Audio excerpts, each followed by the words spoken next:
Welcome, everyone. This is the August 5th, 2025 Civic Design Review meeting of the Philadelphia City Planning Commission. My name is Mina Monavarian with the Art and Design Division of the Planning Commission.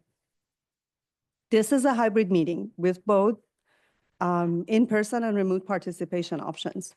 For your information, this meeting is being recorded, and by participating in the meeting, you are giving your consent to be recorded. A link to the recording will be posted on the Philadelphia City Planning Commission website. The agenda and meeting materials can also be found on the website. The website can be found by going to the public meetings webpage of the Philadelphia City Planning Commission website. Please use the QR code on this screen to access the webpage. This is not working.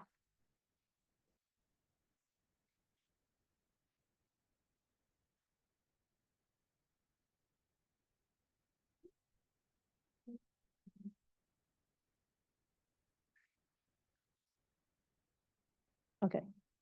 Did you do that? Please listen carefully to the following safety message. The safety of our meeting attendees is the highest priority. In the event of an emergency, please pay attention to the announcements on the loudspeaker, which will provide detailed information. If no announcements is heard, please follow the directions of security officers and staff members. The main exit is through the door located at the front of the room. If an order is given to evacuate this room, the nearest stairway is down the hallway from the main exit and to the right at the elevators. Follow the illuminated exit signs to reach the stairway. If an order is given to evacuate the building, the rally point is at Love Park, directly across Arch Street from the public entrance to this building. Please remain at the rally point so that we can account for you. Restrooms are located across from the elevators. A water fountain is also located outside this room down the hall to the left. The Civic Design Review Committee is a subcommittee of the Philadelphia City Planning Commission and is charged with assessing the design of the public realm of proposed building projects in Philadelphia and how they impact their neighborhoods. CDR is an advisory process. However, applicants are encouraged to accept the results of the review and incorporate the committee's findings into their design. The Civic Design Review Committee encourages and values participation during its meetings. Please be respectful of others. Members of the public, you will have the opportunity to comment on agenda items during the public comment period. Questions and comments will be heard during the public comment period, which will be opened and closed by the CDR committee chairperson. Public comments should focus on design-related issues only. When addressing the committee, please speak clearly and identify yourself by name and, if applicable, affiliation.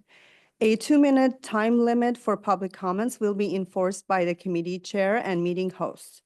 If in person, please relinquish the floor and return to the audience after commenting. If virtual, note that staff may mute you after your time limit. When the committee chairperson indicates that the virtual public comment period is open, we will take comments by voice. Please use the raise hand function in the Zoom application and wait to be unmuted by the meeting host. If you're joining by Zoom phone, you may use the raise hand function by dialing *9 during the virtual public comment period. A staff will unmute phone users. A staff may use the chat feature to send meeting status updates or notes. Please note that Q&A function is for procedural questions only. We ask that you avoid writing your questions and comments about the projects using this function. Planning Commission staff can also receive comments by email. If you would like to submit an email, please send to cdr@phila.gov. Each project review will start with an applicant presentation, limited to 10 minutes for first-time presentations and 5 minutes for returning projects. In the interest of all, given the hybrid meeting format, we ask applicants to have all the presentations conducted by your design professionals associated with the project. You don't need a summary, as staff provides that. Staff will then present an analysis of the project based on the requirements of the zoning code and planning commission regulations. A staff analysis will focus on site design, building design, parking design, sustainable design, and if applicable, public open space design. Public comment will follow staff analysis. We ask you to limit your comments to 2 minutes. Please limit your comments to design-related issues only. Please do not restate the comments of your neighbors, and comments submitted in advance via email have been given to the committee and do not need to be read aloud. CDR committee discussion will follow the public comment period. Up to 2 affected RCOs may join the committee for the duration of their cases, and additional RCOs may participate as members of the public. After the discussion, staff will present notes taken during the meeting. The staff notes are for summary purposes only and not a word-for-word record of the conversation. The CDR committee will vote to adopt the staff notes by unanimous consent. And the Civic Design Review Committee will be voting by roll call on whether or not the project needs to return. For roll call votes, I will ask commissioners for their votes individually at the end of each agenda item. The chair will now call the meeting to order and announce a quorum. Thank you. Good afternoon, everyone. I'm acting chair, Dan Garofalo, for this afternoon. The Department of License and Inspections has informed the City Planning Commission of 2 cases that we're going to hear today, one of which is being heard for the first time. Cases may be heard more than once, and the committee may ask an applicant to return if after discussion significant issues are left unresolved. I'm going to ask the committee members at this time to introduce yourselves and acknowledge your microphone is working. I guess we can go around the room, starting with Maria. Maria Sauerbier. Michael Spain, my mic is working. Sarah Estheimer. Octavia Howell. Good afternoon, Clarissa Redding. Thanks, everyone. The zoning code instructs the Civic Design Review Committee to review proposals and make recommendations for changes to improve the design in the following areas. Whether the design, including but not limited to the streetscape, curbside management, internal parking circulation, and vehicular and pedestrian access points, contributes to the walkability of adjacent streets. Whether the ground level design of the proposed project contributes to street activity on adjacent streets. Whether the design of open spaces within the boundaries of the proposal are appropriate for their intended function and reinforce the important safety and enjoyment of public use of those spaces. Whether the design allows adequate light and air for nearby public streets, sidewalks, trails, parks, open spaces, and adjacent properties. Whether the design reinforces and protects the desirable characteristics of the surrounding neighborhood through gradual transitions in bulk and scale, and if appropriate, buffers between proposed buildings and the adjacent areas. Whether the design is consistent with the intended character of streets, sidewalks, trails, parks, and open spaces indicated in the comprehensive plan and the master plan prepared by the Philadelphia City Planning Commission. And finally, whether the design is environmentally sustainable.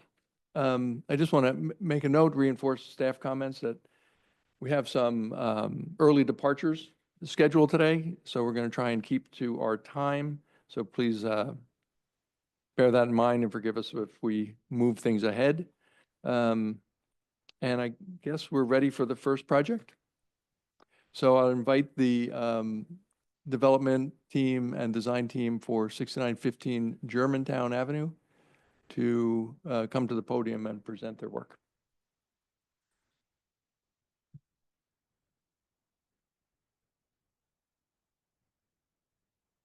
Good afternoon, everyone. Hi, I'm Meredith Berliger. I'm an attorney with Dilworth Paxson. With me today, I have Jeff Watson from Barton Partners, as well as Jen Petrino, who is President and CEO of Tierview Development.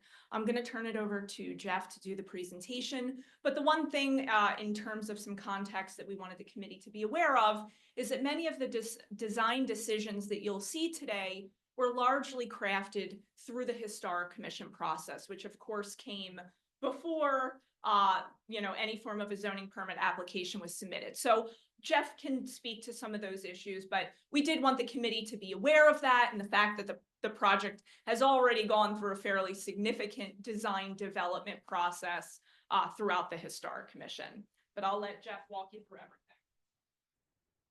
Thanks, Meredith.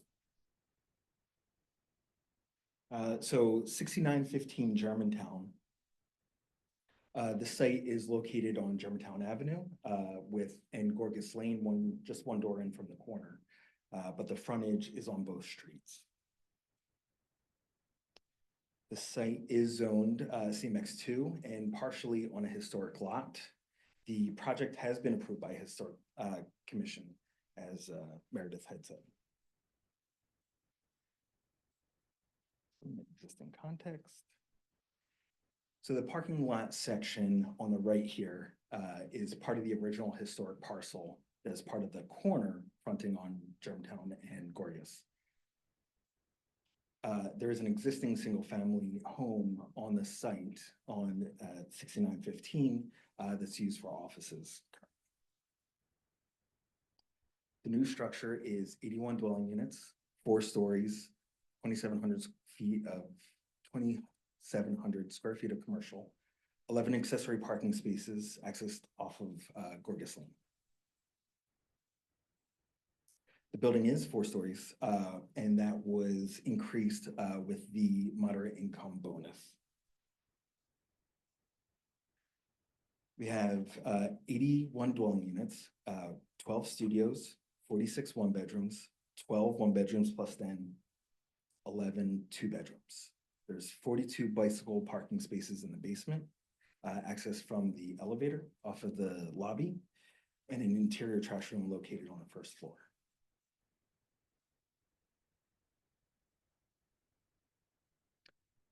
There's some examples of the layouts for the apartments. The sidewalk on Germantown is currently 5 feet and will be increased to 12 feet part of this project. There's an additional 11 feet front yard setback from the property line. There's bicycle racks that will be installed in the furnishing zone on the sidewalk. On the right-hand side here, an example of the Gorgas Lane. We have the existing driveway will be repaved and extended. Right now it's 10 feet, will be expanded to 18 feet. The existing sidewalk along Gorgas Lane is currently 3 feet wide. We're going to be extending that to 6 feet where we can and jog a sidewalk around 2 existing heritage trees that you see there. So that's why you have that kind of meandering sidewalk there.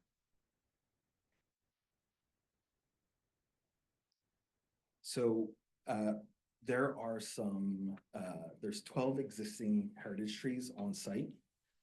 Where we actually reduced the building footprint through this whole process to reduce the amount of heritage trees that we have to affect as part of this project. So there's 12, we do have to remove 3 of them for this project, and we're allowed 75% of coverage, building coverage on site, where we've reduced this to 54%.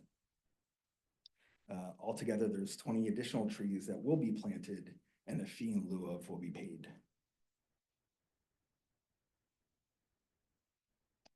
The materials on the building will be mainly brick in 2 different shades with complementary cast stone and fiber cement. So we're incorporating brick details at the head and sill of the windows, at the cornice, at the sidewall that's up against the property line. And we'll have a brick facade on the elevation facing the historic building along Gorgas Lane.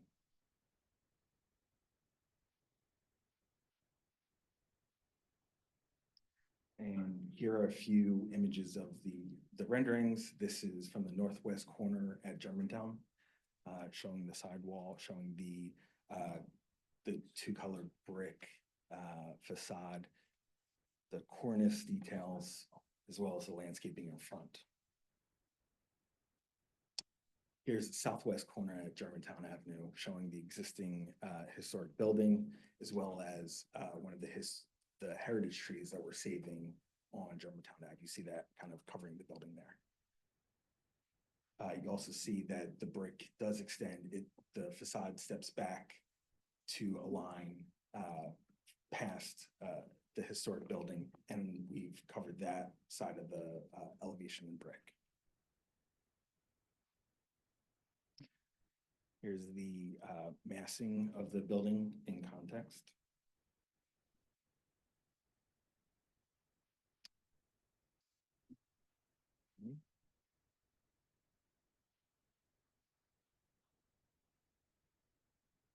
Before we move to the staff summary, we have an RCO rep in the audience, Christopher. If you want to sit on the table. Yeah, on the table.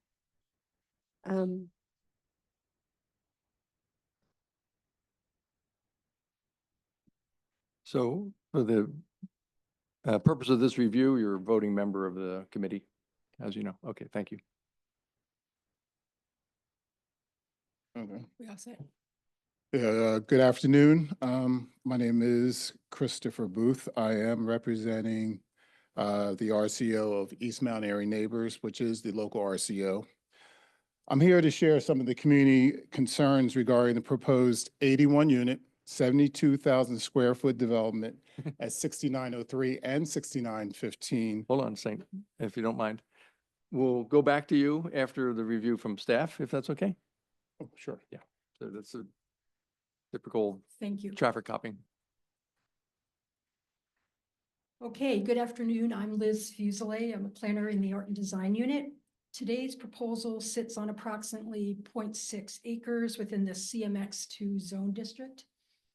Green roof and mixed income housing for moderate incomes bonuses are being used, along with a needed special exception for the removal of heritage trees.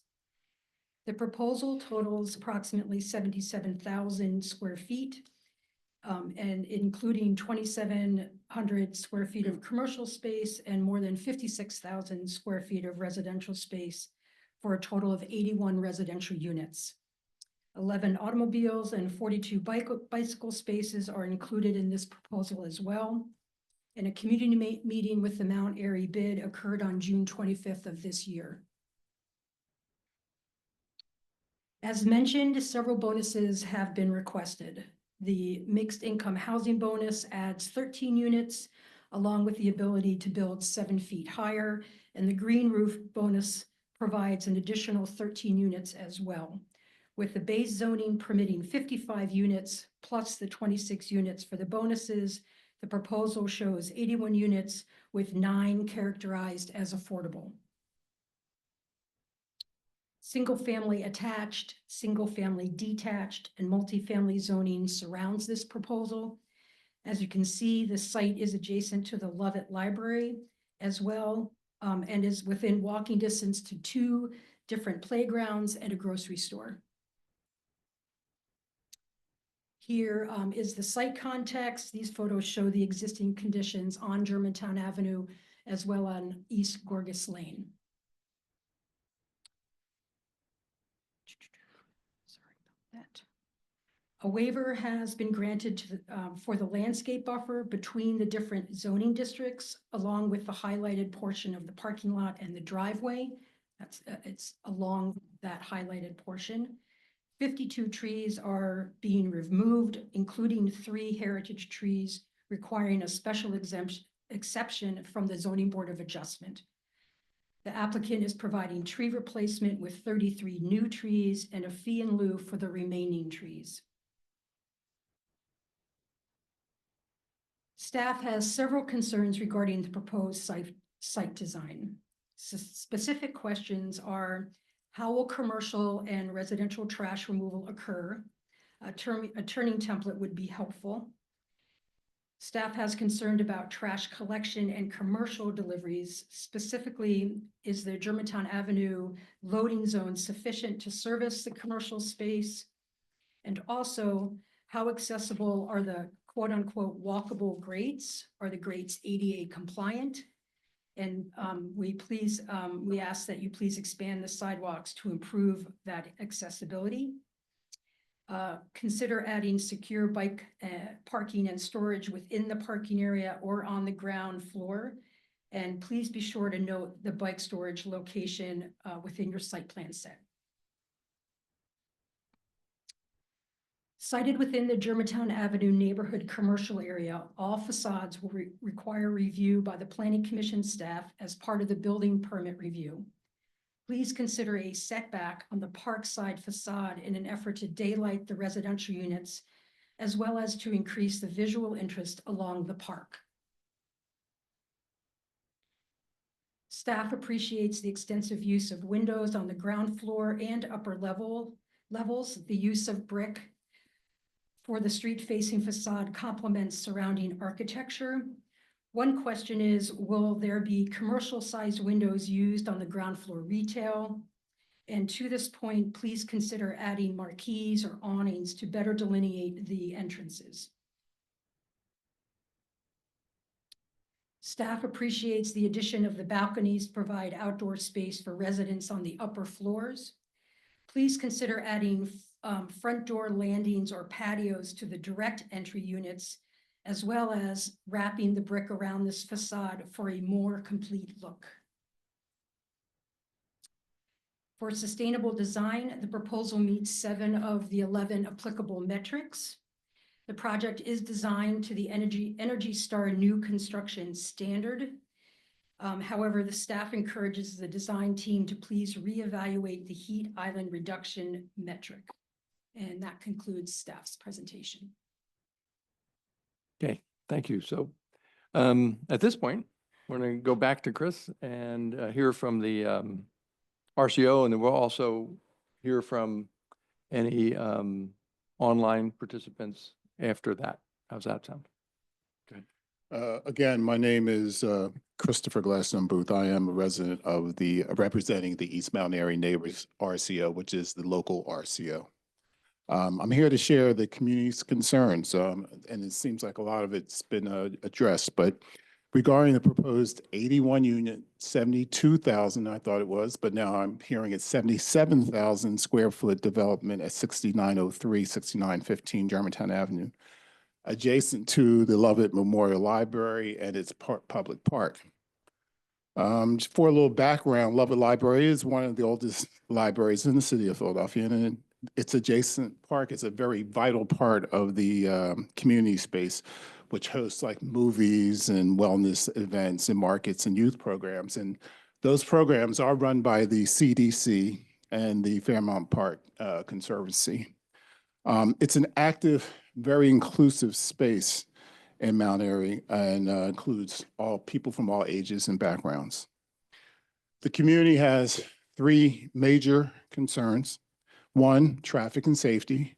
With only 11 parking spaces for 81 unit building along with the bicycle parking, we anticipate a lot of overflow and congestion.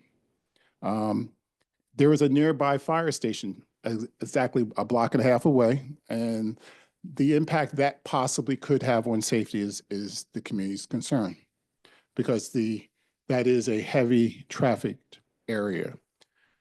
Density. Germantown's Avenue's appeal comes from a livable scale. High density development threatens that character. And then the third thing is aesthetics and fit. A large modern structure next to an historic library and a vibrant park, we feel should be carefully considered in its context. In closing, I really want to make it clear that the residents of that area are not anti-development. We support thoughtful, balanced growth, but we urge that this project be carefully evaluated to reflect both the needs and the values of the people in that community. Thank you for your time. Thank you. Thank you. We want to go to public comments. Do we have any? Oh, we okay, have so we'll the go audience in the first. room first and then online. How's that? Okay. You can come sit and uh, read your name into the mic for public record. Okay, I'm Beryl Evans. I'm a resident of the 100 block of Gorgas Lane. Parking is very congested already. I'm very disturbed by the idea that an 81-unit building would have 11 parking spaces. Parking is already a problem without any buildings. Also, the removal of 50-some trees and the replacement of 33. The new trees are going to be very small. It's going to change the character of that area. I thought it would be better to come down than try to comment online. Thank you very much. Thank you. We do have 3 hands raised. Okay. Claudia, Hi, my name is Claudia Becker, and I live in the 100 block of Gorgas Lane. And I will echo the comments of my neighbor, Burl Evans, and our East Mount Airy neighbors. But I also want to add that I believe that the bulk and size of this proposed building directly violates the standard that the Civic Design Review Committee follows of looking for a building that does a transition, a reasonable transition to the surrounding bulk and scale. And obviously this building is enormous in comparison to the historical Joseph Gorgas house next to it and to the Lovett Library on the other side of it. And also, I guess I would comment that if the building footprint were less, and thus there were less units, both of those would ameliorate the parking issue and the tree issue. There would probably be more open space to allow the heritage trees to remain. My final comment is that a one-size-fits-all type of zoning district for a commercial corridor in this section of the city is very insensitive. This block really is a refreshing green pause between commercial districts, and this proposed development completely violates that pause. I would hope that in the future, Planning Commission members would consider more detailed and nuanced design of districts rather than providing a one-size-fits-all for an entire commercial district of the length of this particular one, which goes from Chestnut Hill down to Mount Airy and into Germantown. Again, there are pauses that are necessary and contribute to the public welfare and the public enjoyment in between these 3 significant commercial districts along Germantown Avenue. Thank you for listening to my comments. Thank you. next one is Dan Broch. Please unmute. Hello, can you hear me? Yes.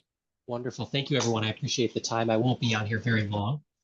I am a resident of the 100 block of Gorgas as well, so I'm actually going to be neighbors with this new development coming in. In fact, we're going to look right out the back door that I'm staring at here, and I will be staring at some of the units themselves.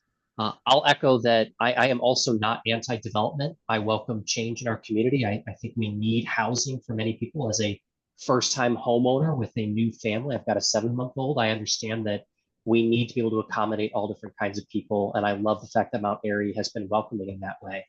My concerns are the same as what we've heard from the previous speakers, that I think the concerns around parking are very challenging, and then the reduction in green space as well. So it's really the scale of the project. So those are really the 2 concerns that I have, and I know this committee will strike a balance in that as best you can. Thank you. A couple of hands went up and down. I think that's all for now. Okay.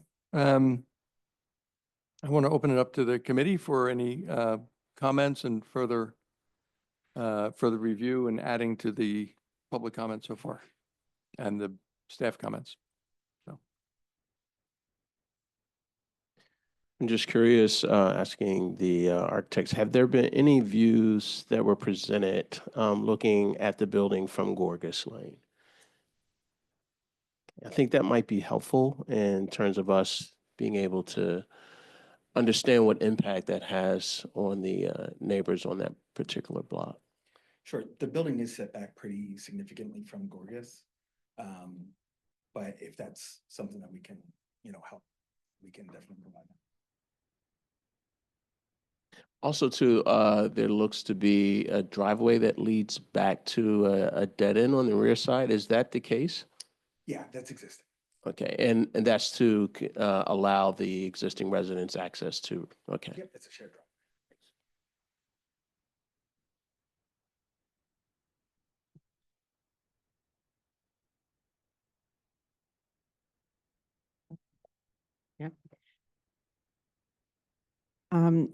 Just noticing you don't have any 3-bedroom units and, a significant number of studios and ones, and I wondered what drove that decision-making, because the larger units would allow for families and less density. The developer has several projects in the neighborhood, and she's determined the ratio for the unit mix off of the existing leasing that she has for the buildings in the neighborhood.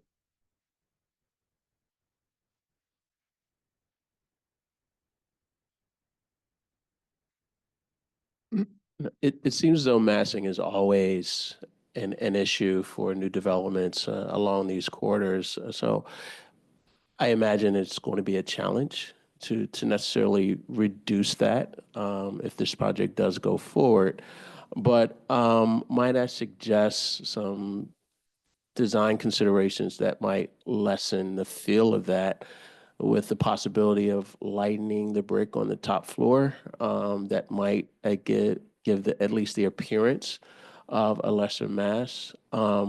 There seems to be a monolithic type of presence on Germantown with the light colored brick. Is there a possibility of maybe introducing the red brick in the lower 3 floors in between windows to maybe also pick up on the character of a little bit of the corridor down below with the mixed materials? Those are 2 suggestions I think that may help the case. Again, massing is always an issue, and I know both the developer and the project are counting on certain things because that happens, but maybe this will address those issues and make it less of an issue. We could definitely look at those color tones.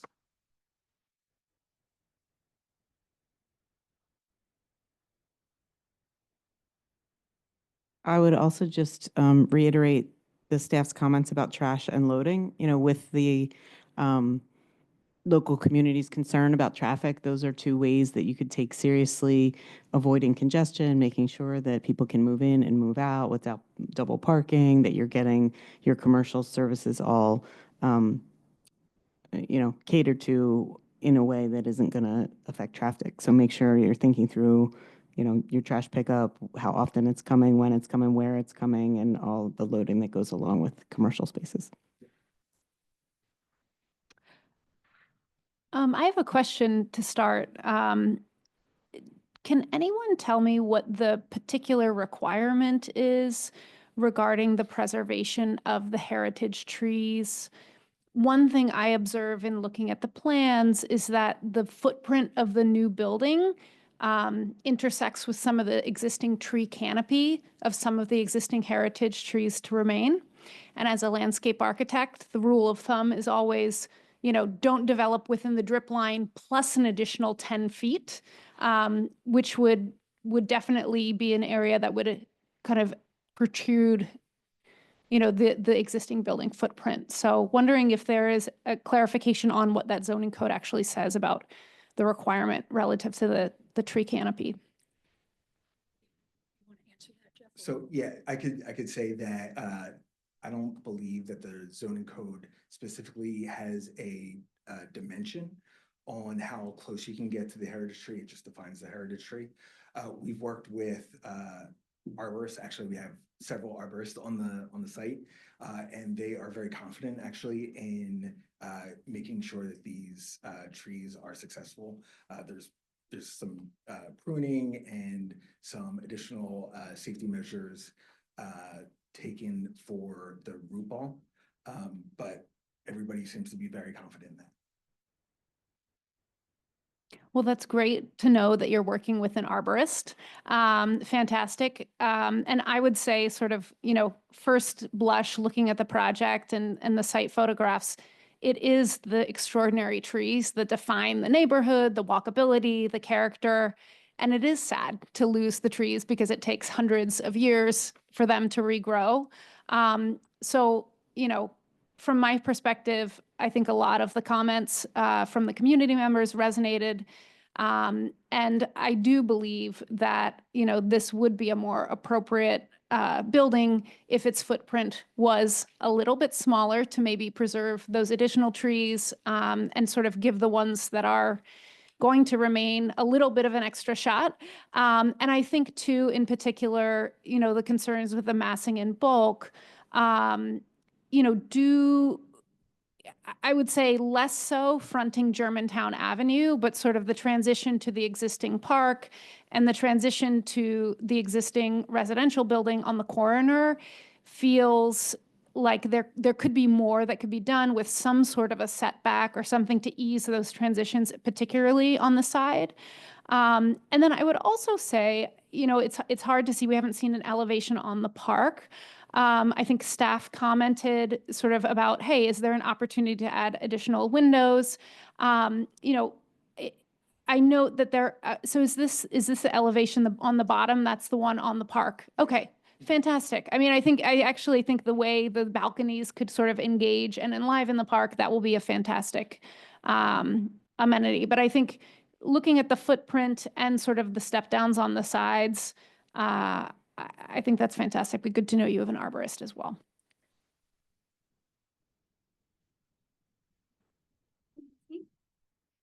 So I just wanted to address the trees.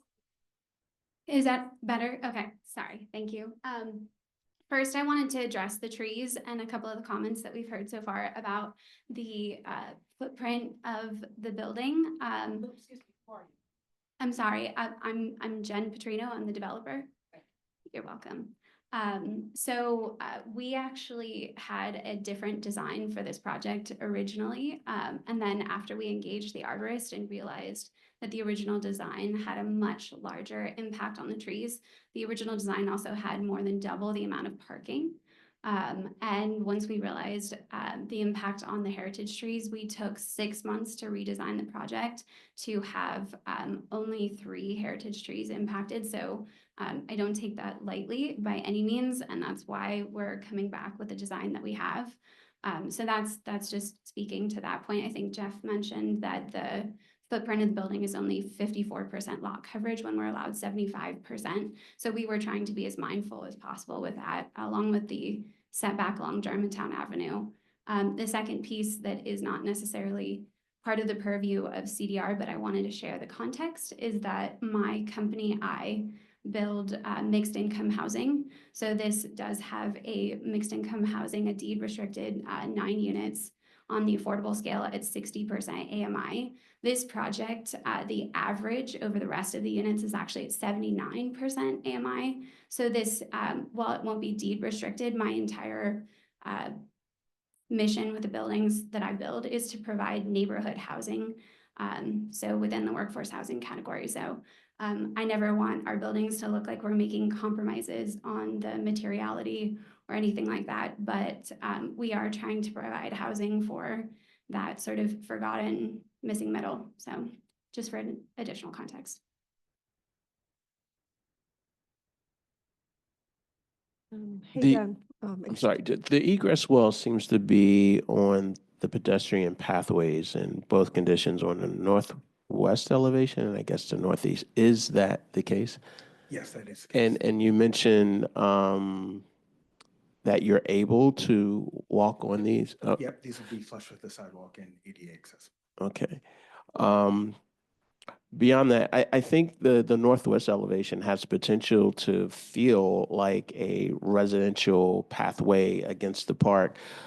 So in addition to the Gorgas Lane perspective, maybe there's something that can be shown to really get a sense of the character and the effect that it has on the park, which is really important to the neighbors there.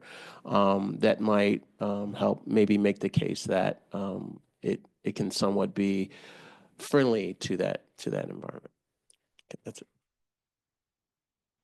Hey, Dan, we had a member of the public who couldn't unmute during the public comment period, and they noted their comments in the Q&A. I can read it Sure, to the yeah. record. Carla Bell is noting that the proximity of the firehouse is less than a block away. It's on the northwest corner of West Gorgas Lane. Will you please consider this and the flow of traffic on East Gorgas Lane only going eastbound onto Chew Avenue? Thank you for your online comment. In looking at the ground floor plan, I do have some concerns about the units that are kind of in the inside corner based on some of the comments that were made, particularly the one that's towards the north side, who has their front door immediately near the trash room. And I wonder about how those three entry points would feel for those residents there. I also wonder if by removing one or two of those units and providing the bicycle storage at the ground level, you could improve the flow there for the rest of the residents as well who would be entering through that smaller entry point. Yeah, we could take a look at that. We can also move the doors over so it's not directly in line with the trash room. We can also set back the trash room or move the trash room somewhere in the lobby area. That makes for a better fit. It's not a problem at all.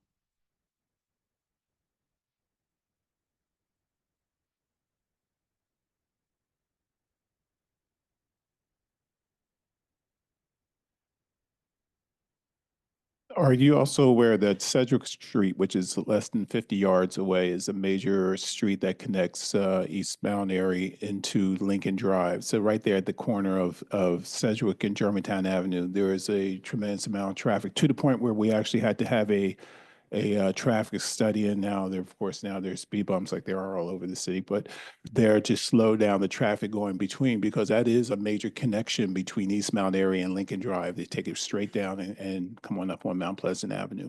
I think the neighbor's major concern right there is, as you know, there's the 23 trolley that slows down the traffic on Germantown Avenue, along with now you're talking about increasing you're putting a pretty densely or a project that's going to make it a little bit more densely populated.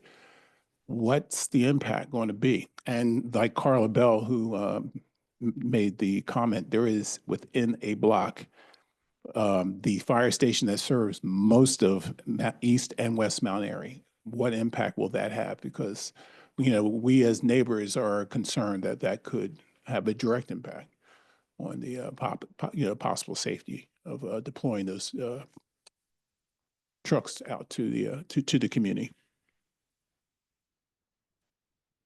Yeah, I'm not exactly sure the impact on that. I think that's Streets Department falls upon the Streets Department purview for traffic, and we have to go through the Streets Department process anyway for the building permit application anyway. So.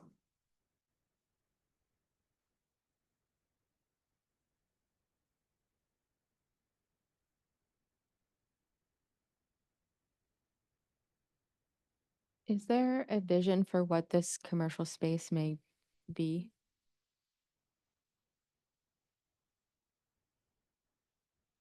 Hi, so I'm happy and proud to say that our commercial spaces are generally taken up by local businesses.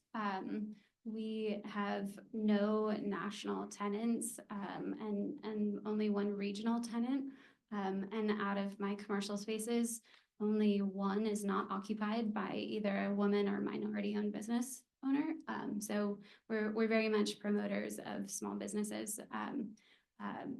We had previously spoken with the East Mount area neighbors, and with the hope of seeing some sort of a cafe along another project that's also in this neighborhood. That's always been our dream to try and provide that. So far, no luck, but we'll keep trying.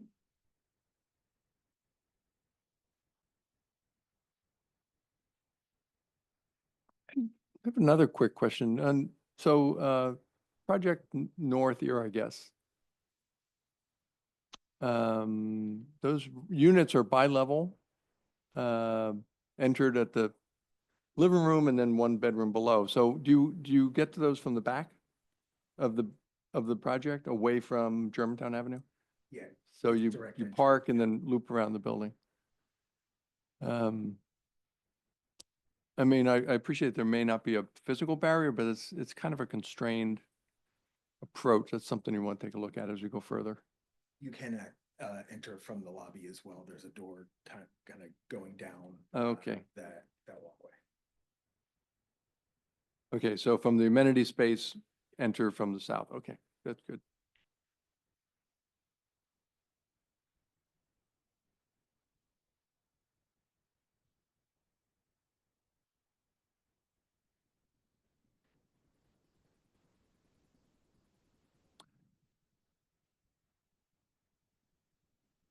Yeah, it's still tight. I mean, you have so this is your living room, you know, and all your neighbors are 6 inches away from the window when you approach. So there's, you know, a lot of strategies you can look at to try and ameliorate that. I mean, we encourage ground floor entry, and it seems to work largely on this project really well. And you know, rather than having everything from an elevator lobby or from a central lobby, so we want to encourage that. But these are just some details that we want to look at going forward.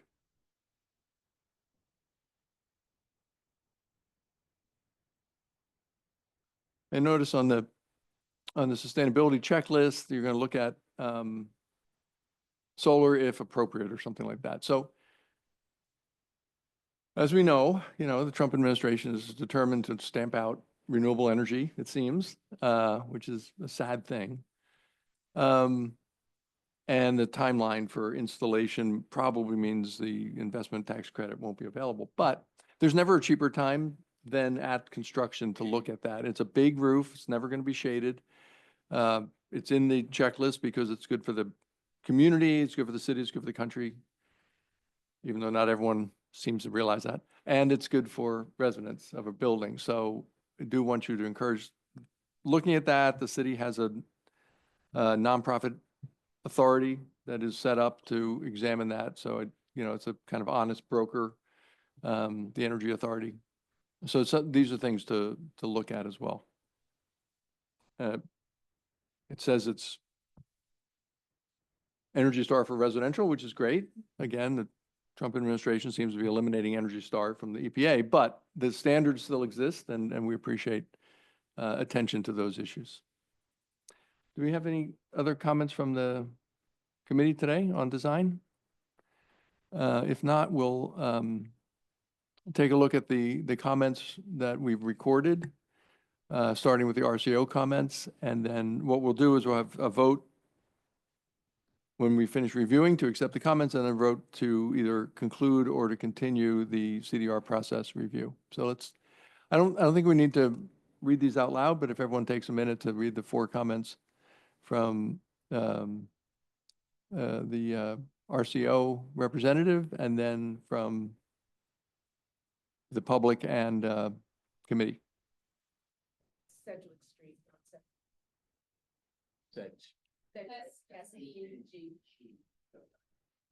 So item number 4 has a, oops, Speech. That's good, not, thank you. he's not a representative of the business district. He's representative of one of the other ones. Of the Mount Airy neighborhood, right? Yeah. Okay. I think the bid sent a letter, so. Yes, the bid sent a letter. Thank you. Thank you. Mount Airy neighborhood. Are there any changes?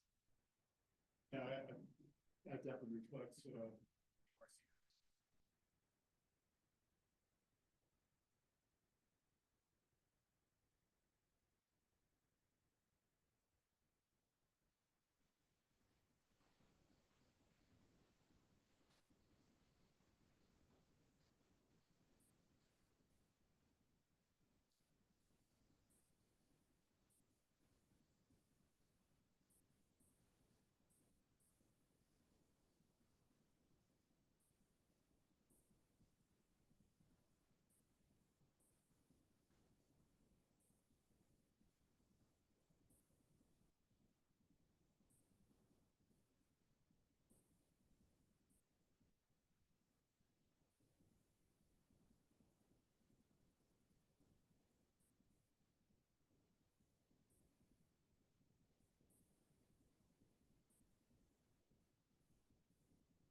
I just want to jump in, make one more comment perhaps, because the nature of the process is that we're all critical and looking for ways to improve. But I think we do want to enter into the comments that we appreciate, as the staff said, high quality materials. We often talk about the affordability of projects, so that is something that this committee takes into account, and we do appreciate the efforts and the commitment by the developer for providing middle-income units and working-class housing. And the design is strong. It's a strong design. We didn't hear criticisms about articulation, materials, and that type of things. This is a handsome building, although, as stated from the community, there are a lot of concerns about massing and scale. One thing I want to add is we did mention the positive impact of balconies on units like this, but maybe one way to reduce the scale is do a little more setback on the fourth floor facing Germantown Avenue with a series of balconies or a loggia or something like that. We mentioned you could do a break-in material. You could also do a break-in plane. And, that's an amenity for those units. You have to change your floor plans up a bit, but something to consider going forward.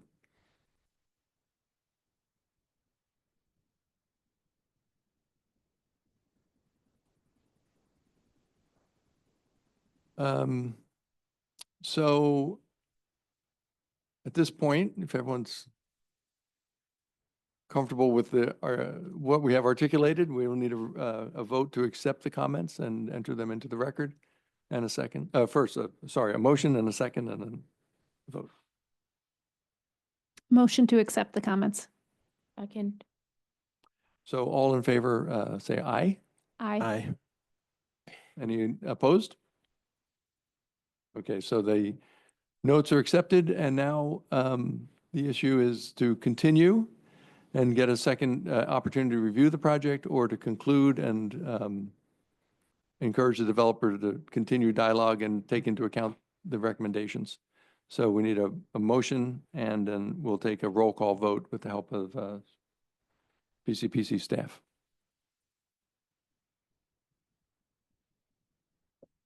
I move to continue.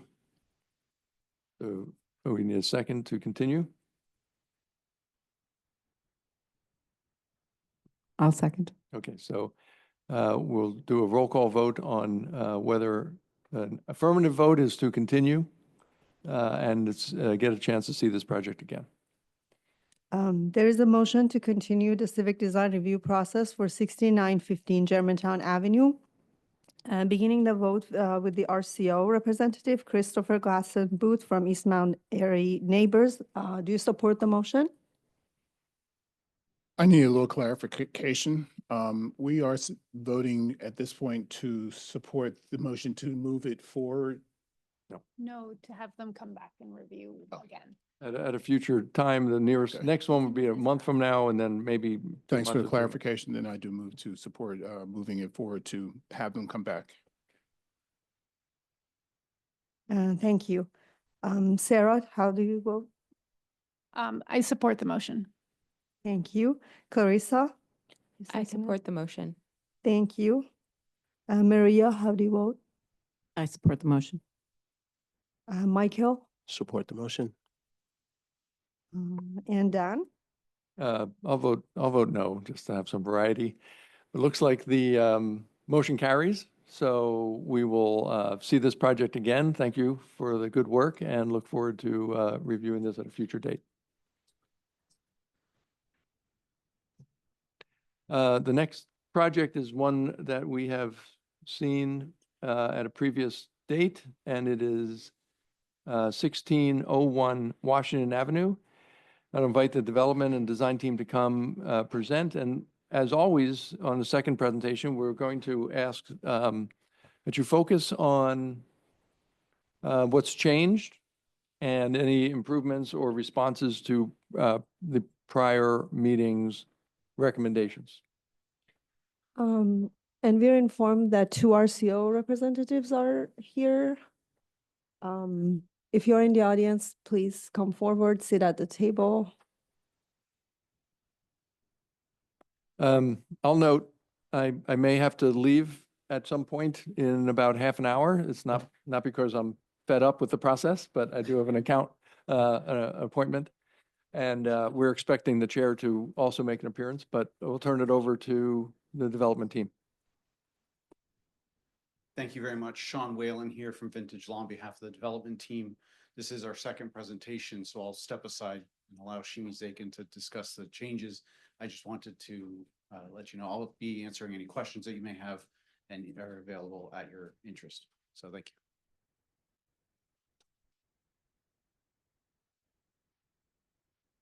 you. Good afternoon. For 5 minutes, I think I should just jump right into the changes we introduced. So I think that some of them are substantial changes. Let's start with the overall height lowered in 5'4" on Lower Washington Avenue and 6'4" on Carpenter Street. So we're down from 85 to 79.8 and from 56 feet down to 49.8.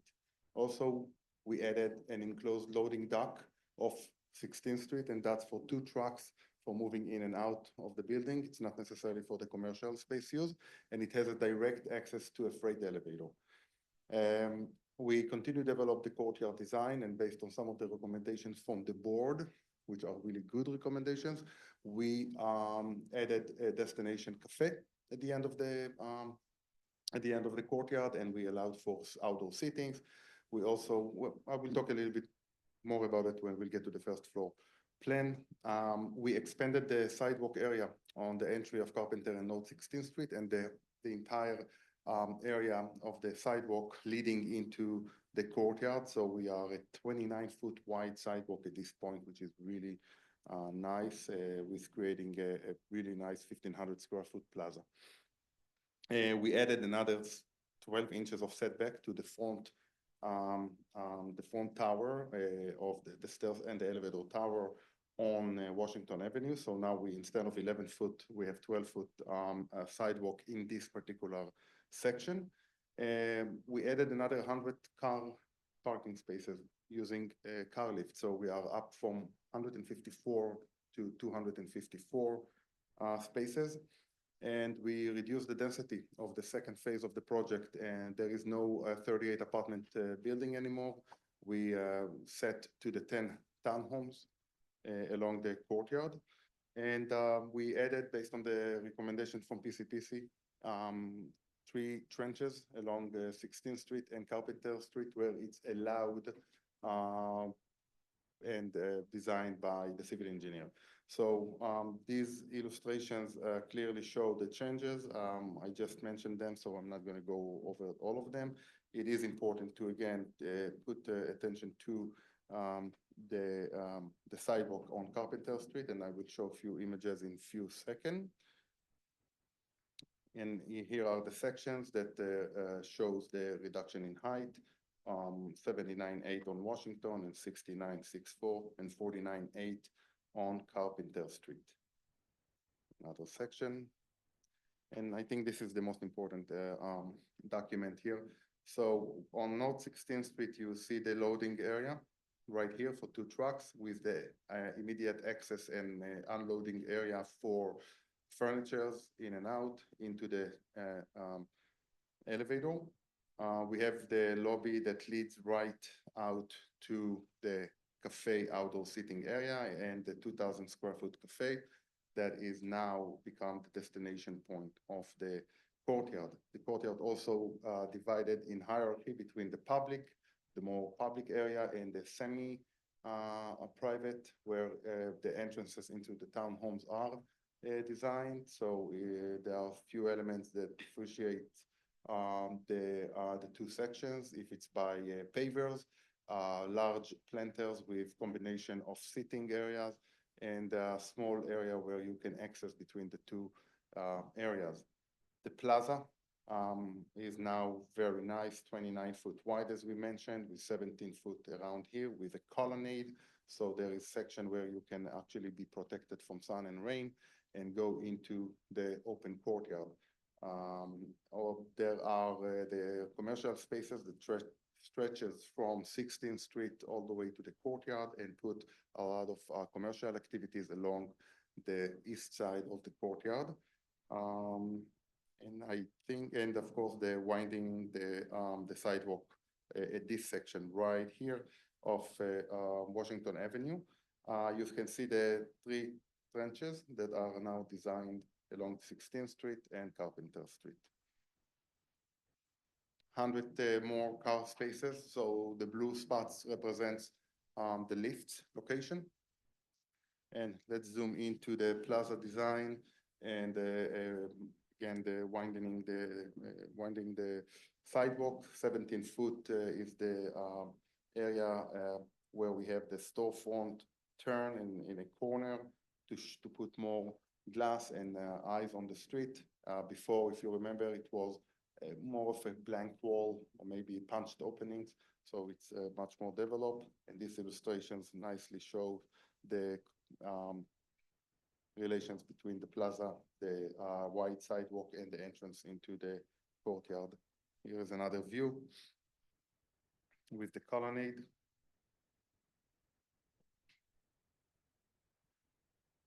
And here is an aerial view of the courtyard with the cafe at the end. And you can see a better illustration of how the plan of the courtyard is now works with all the sittings area, the large planters, room for many type of plants and trees. And here's a view into the courtyard with the new design. And continuing in, zoom into the destination cafe and other commercial spaces. And on 16th Street, we are showing the 3 trenches. We're showing the loading entrance, setting back from the property line and the entrance to the lobby. And here's a view.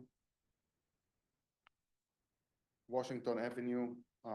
So we are now only 2 feet here instead of 3, and we have 12-foot sidewalk at this section, but overall 14-foot wide sidewalk. But remember that when you're zooming out, the next door property, it's like a bottleneck where it's already back to 8-foot and 5-foot with the stoops. Hopefully the future development here will respect the new building line. There was a question about the balconies, and we just wanted to clarify that there are balconies designed. It was not well pronounced in the previous presentation, and it is now clearly show that we had balconies and how they are appeared on the Washington facade. I think with that, I will turn it back to you, and I'm ready to answer any question. Thank you. We'll get staff comments and review. Thank you. And also downloading for the record that Madeline Shikamba from the RCO and Brianna Wakefield from the council district are on Zoom and promoted to the panel. Thank you. Good afternoon, Ian Litwin, Planning Commission staff. I'll be presenting staff slides. So project summary, the site is 1.35 acres. As noted, the existing zoning is I2. This will require 2 zoning variances, one for the multifamily residential use and the other for loading spaces. Presently, this is a vacant building and lot. The proposed use is 275,710 total square feet. There are 275 residential units, a little over 35,000 square feet of commercial space. There are now 254 vehicular parking spaces. 100 of those are in car lifts, and there's 100 bicycle parking spaces. There was a community meeting with SOSNA and North of Washington Avenue Coalition on June 23rd. There has since been an additional meeting too, if I recall correctly. The site context, these slides are similar to last meeting. This is formerly the site of the Huabin Plaza. This has been closed since 2020. This is the site goes from Washington all the way back to Carpenter along 16th. Just for those who were not here previously, there was a previous proposal for this site reviewed at Civic Design Review in August and October of last year for an urban agriculture building. The new proposal is substantially different and therefore requires a new CDR review. And this is something you've seen many times on Washington Avenue. Everything here in yellow are buildings that are either proposed or under construction or completed on Washington Avenue, and you can see the current proposal here in red. So findings from the first review, there was a number of comments from both SOSNA and NOAC printed here. Many of these comments are also on the committee findings, and we'll go through them one by one with both befores and afters. So on site design, the applicants responded to all 5 of the comments. So proposed on-street loading spaces are insufficient to service a building of this size. Consider bollards or additional planters near the courtyard entrance to prevent informal loading. Consider better activating the ground floor with multiple storefronts on Washington Avenue and more outdoor community spaces. Utilize continuous tree trenches where possible. And lastly, to increase the ground floor setback on Washington Avenue. On building design, 1 of 3 comments was addressed. It's the first one, proposed 85-foot height is too tall. There was also a request to consider additional upper story setbacks on Carpenter Street. And lastly, there was a comment about the Washington Avenue residential lobby.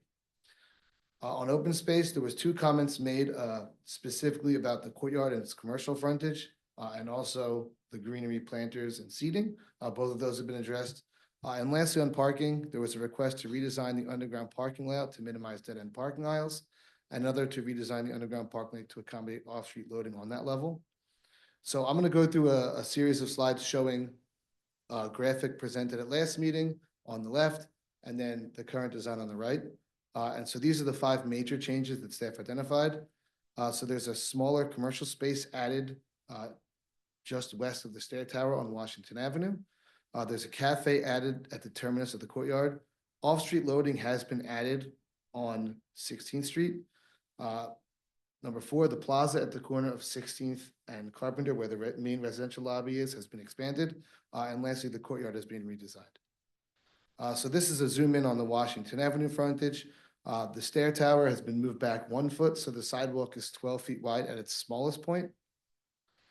This is a zoom in showing the plaza design on the corner of 16th and Carpenter. It's been increased from 968 square feet to 1440 square feet. Staff notes this is partially covered by the building above. On 16th Street, you can see on the bottom here, a loading space has been added to the 16th Street frontage.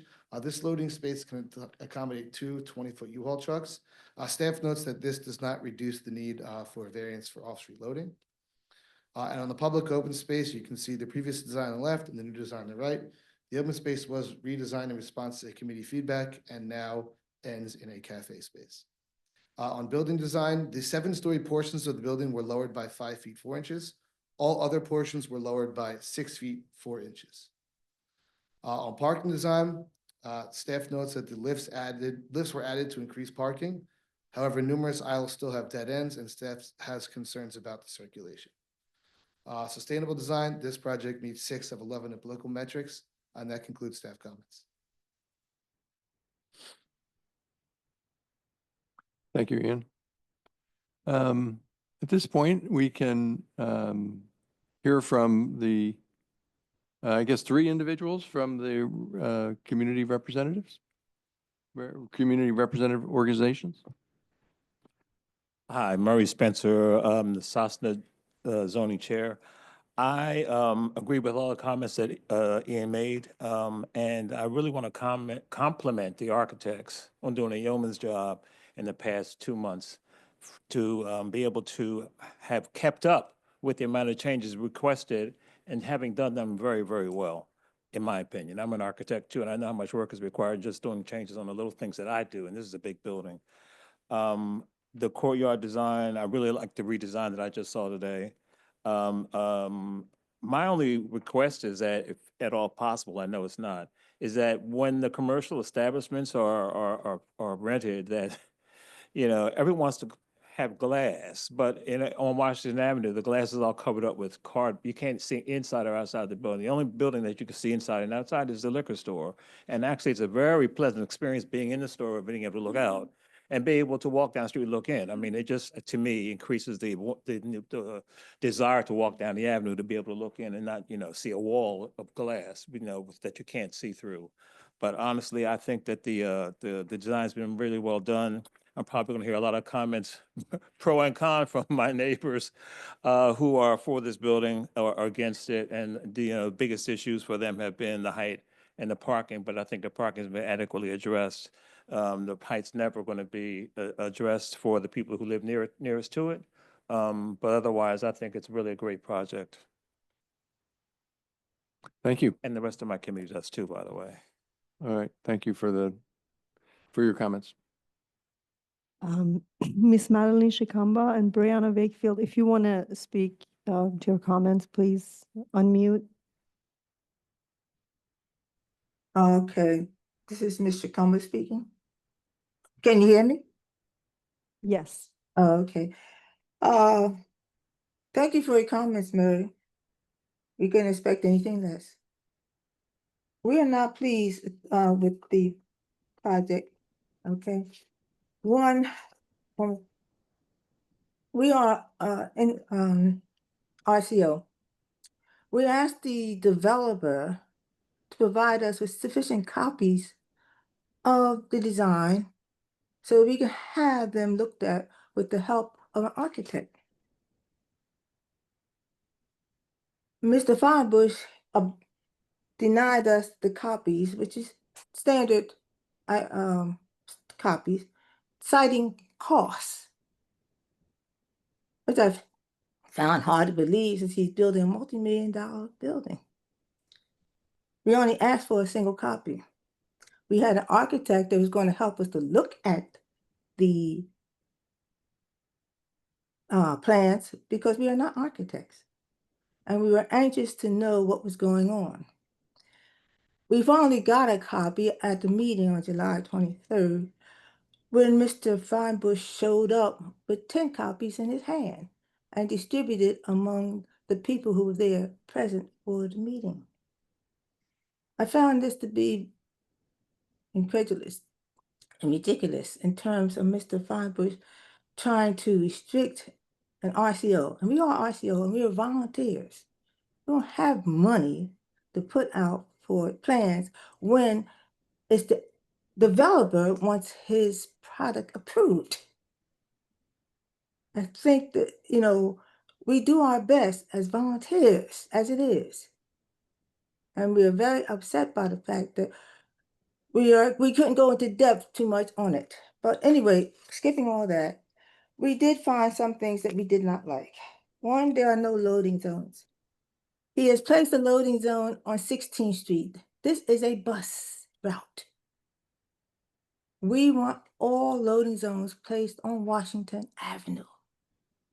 We have a feeling that the developer wants to make Washington Avenue a state-of-the-art thing like in New York where people can stroll and walk around. No, we don't want them on our bus routes. We want them on Washington Avenue. Okay? And he has not, and he only put up, I think I forgot, I think the gentleman said it was one that he put up on there. Okay? We also are not pleased with the number of apartments he wants to put there. As you have seen, there's a lot of development along Broad Street. And they are all, because it's zone CMX, they can build to 7 stories, 8 stories, and so forth. The height is unimaginable, is having an unimaginable impact upon the people who live on Chadwick Street. He's trying to get around the I-2 zoning by making it, that's why I said he's looking for variances for residential. We are opposed to this residential because he has not shown us why he cannot build I-2 on that site. He has switched the houses around so that now they will impact on Chadwick Street, and the 12 houses has been switched on that side. We're not pleased with that at all, and the people on Chadwick Street are not pleased with it at all. They bought their homes with the comfort of thinking that they would live there for the rest of their lives. And according to Mr. Feinbush, he's now changed that plan around. The shadow studies that was asked for was never provided. And we feel that they were not provided because of the tremendous impact it would have on Chadwick Street, putting them in the dark almost all year round. And that was unacceptable to us. We don't know if you got the right shadow study because he kept changing the shadow studies and not providing us with the information he needed to actually look at the effects of his building on Chadwick Street. He has done a lot of things that we cannot understand, and why he has tried continuously to prevent us from viewing this project in its totality. Also, we are unsure about the other 2 sections that he's planning to build. We don't know what he's going to put there. We know it's going to be residential because that's all he builds is residential. But how many more people? We are being inundated. We are being impacted by population that we cannot tolerate. Is going beyond what we can tolerate. And we want you to look at the rest of Washington Avenue. We got 15th Street, 18th Street, 19th Street, 20th Street, 25th Street. These are all prime projects that developers are looking at to make more residential. We would be so impacted by people, it's going to be pathetic. We're asking you not to approve this project because of its tremendous impact it's going to have on the people living in our area. We're going to have too many people in there. You already saw on Washington Avenue, the building on 1000 Washington. It's just ridiculous, the height of that one. And we have another one coming up on 914 South Broad Street. And of course, it's commercial, so he can build up to 7 stories, which he wants to do, build at least 7 stories. And he can do this by right. He will be showing up soon for his CDR. And all we can do is just look at the building and decide about the impact of the building, because we can't affect the height, because he can do that by right. All right. Now, also we don't think that there's enough greenery on this thing. He has redesigned the part where the people can come in and out, but the design is such that we feel that at any time they want to put up a fence or anything, it take a matter of minutes. And then people who are not able to walk through can be blocked very easily. So we're not very happy with that part of the design. And thirdly, like I said, we are unwilling to commit ourselves to approving this project. We do not trust the developer. He has proven himself not to be trustworthy. And we feel that the CDR owes the people of this city more support and needs to look more at the design. CDA needs to look at the total picture, not just of each individual design, but the total impact that each of these designs are going to have when you add the number of residential units that's going to be added. We ask you to look at that when you make your approval on your design. This is having a tremendous impact on our people. And it's going to affect us, not only affect us here, but the entire city. So we're asking you to do more than look at the structure of this design in terms of its beauty and so forth, but look at its impact and how terrible these impacts going to have when they're all filled with people. Okay, and we have a population explosion. We need not more people. What we need are buildings to be put there that's going to provide us with jobs. People, adding more people do not add more jobs, and the jobs they add are low income and not of a high nature in terms of salary. So we please ask you, when you look at all these things that are being proposed for the city in general, please give thought to the impact that population will have upon us and a population upon our people. Also, we have in our area a lot of senior citizens, low and moderate income people. And everything that this developer is doing is at, I say, market rate. And we are trying our best to help our people to stay where they're at and stay put. That's why we push for the loop program, so that those who live there will be able to stay there. Okay. I already mentioned the shadow study. Okay. I've mentioned the fact that the developer has done his best to inhibit NOAC and Point Breeze RCO from preventing them to give an in-depth look at what he's preparing, because of his refusal to provide us with standard agricultural plans. Okay, and I think that's about it. I think that's yeah. Okay, I can't think of anything else. Oh, and the parking too. That's another problem.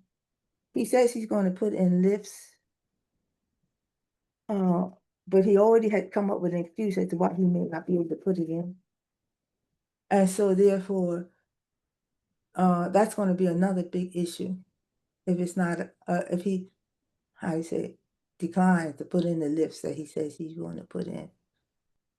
We do not know this, what he intends to, I really put out or support, because he keeps changing. I mean, he changed, like, what you call it, that animal that changes color. I forgot.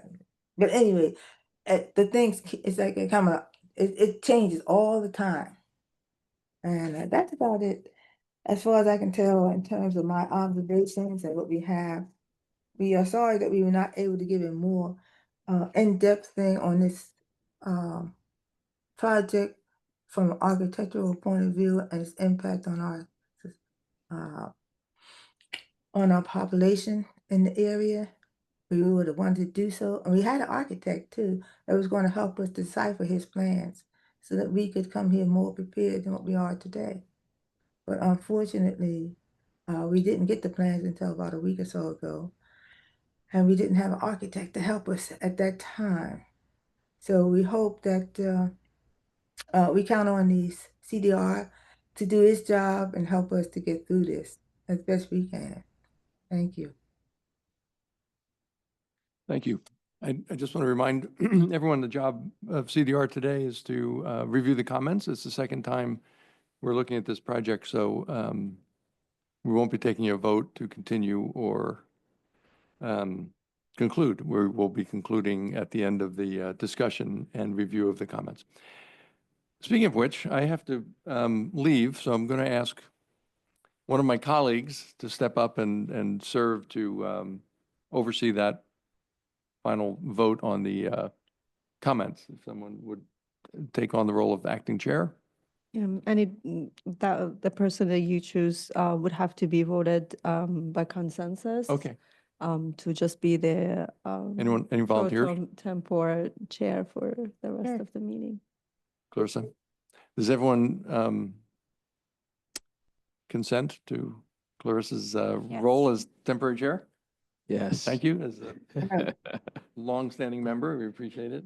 So I apologize for leaving. I'll have to keep my final comments to myself. But do we have a second community representative that wants to speak? Hi, yes, Brianna yeah. Wakefield. I work for Council President Johnson. Thank you. And I just had a couple of questions for the developer. I see that some changes were made based on the CBR's comments from the previous meeting. Just want to know when were those changes made? Also, were the changes shared with the neighbors, and if so, when?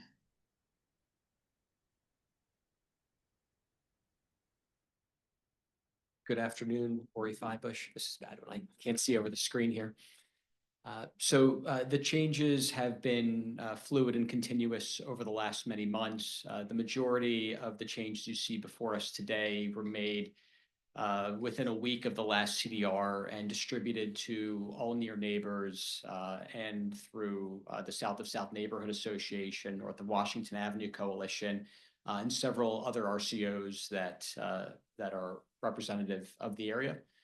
We've also provided multiple shadow studies throughout this process to every near neighbor. We published them on a Dropbox that we've been holding, as well as the South of South Neighborhood Association's Dropbox, inclusive of shadow studies showing the existing conditions of the site and our proposed development, which shows actually more sun at many points during the day with our proposed development than the existing conditions. But the architectural team worked tirelessly within a week of the last CDR to turn around nearly every one of these plans. The plan before us today also is the plan presented at a public community meeting. Was that last Wednesday or the week before? 2 Wednesdays ago. Yeah. All of the plans before us today were also presented to a very well-attended public meeting 2 weeks ago. So all of these plans have always been available at all times here. If I may comment just very briefly on one other item.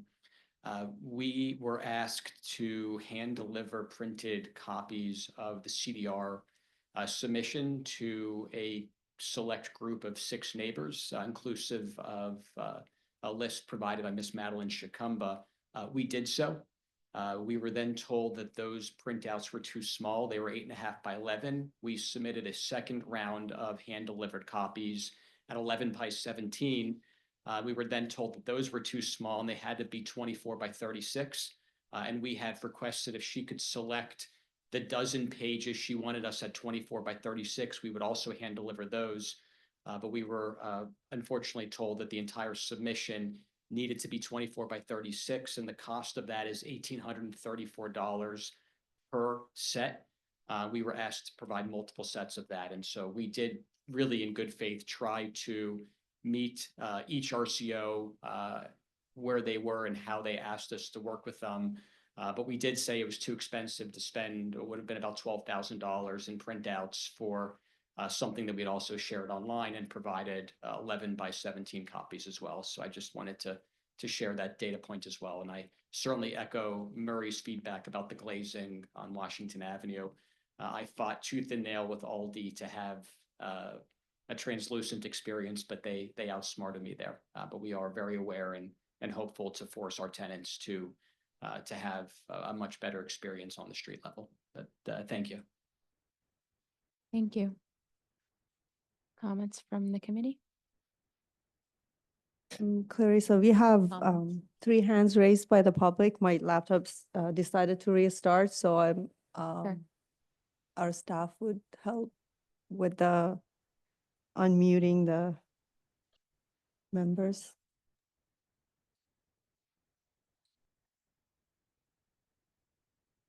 That came out his mouth. He ain't offered and he ain't delivered. He lied. Could you please state your name for the record? Vincent, you can unmute. Please take your name for the record and start your comment, please. Hi, can everybody hear me? Yeah. My name is Vincent Fang. I live on the 1000th Street of Chadwick. I just have a few comments here. My neighbors and I still think that this building is too high. Despite this new drawing, there seems to be very little effort made to decrease the height, even after the CDR had concerns about the height in contrast to our homes. I also have an issue with the public space. I appreciate the cafe at the end of the courtyard space, but the way it's designed, it still feels a little zoo-like. I know the public had wanted a little bit of an outlet on the other side, but the way that the courtyard is designed, it does feel like it's surrounded on all sides with apartments that can look into the courtyard, except for the exit. Look, I'm not a designer, but I know how this feels, and it feels like a little bit of the have and have nots. I would have liked to see this development to feel as part of the neighborhood as opposed to lording over it with a small courtyard where everybody can just watch us, right? So I do ask that despite these efforts, I do ask that the CDR note to the ZBA that the applicant has not taken the necessary steps to address their concerns and the neighborhood's concerns. Thank you. Thank you. Next up, we have a Steve. Hi, can you hear me? Yep.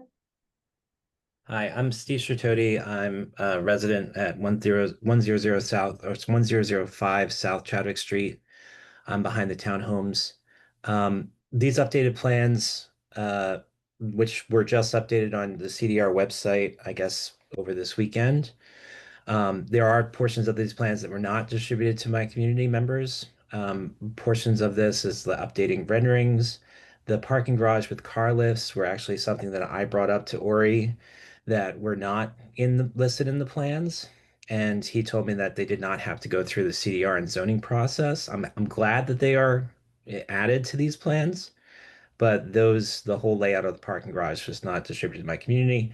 The courtyard design is also new, so that was not distributed to the community.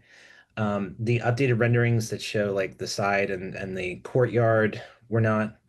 So there's also the issue of the shadow studies. In the previous version of this CDR presentation that was up on your website, it had the updated shadow studies that you had requested at the last CDR meeting. And I noticed that they're noticeably lacking in this presentation. In fact, when I looked at the previous CDR presentation, I had pointed out that they were missing views from the south, which I also pointed out to the developer. And the developer brought the shadow studies without the views from the south to the meeting with my neighbors on the 23rd. The views from the southern portion of Chadwick Street are actually pretty striking. When you look at it from the south, you can see how big this building is in relation to our homes. And I want to ask, where are these shadow studies? Why aren't we seeing the shadow studies today? I know that he has them, he's given them to me. I haven't seen them publicized anywhere or distributed to my neighbors. And I was looking forward to seeing them at the CDR meeting so I could get your comments on them. So I guess I'm looking for comments on the car lifts and how feasible that is in the parking garage and where are the shadow studies. Thank you. Hello. Next up, we have James.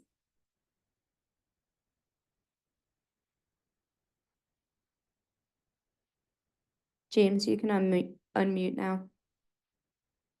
Hi, can you hear me? Yep. All right, thanks. Hi, my name is James Alfano. I'm a near neighbor on 1000 block of South Chadwick Street.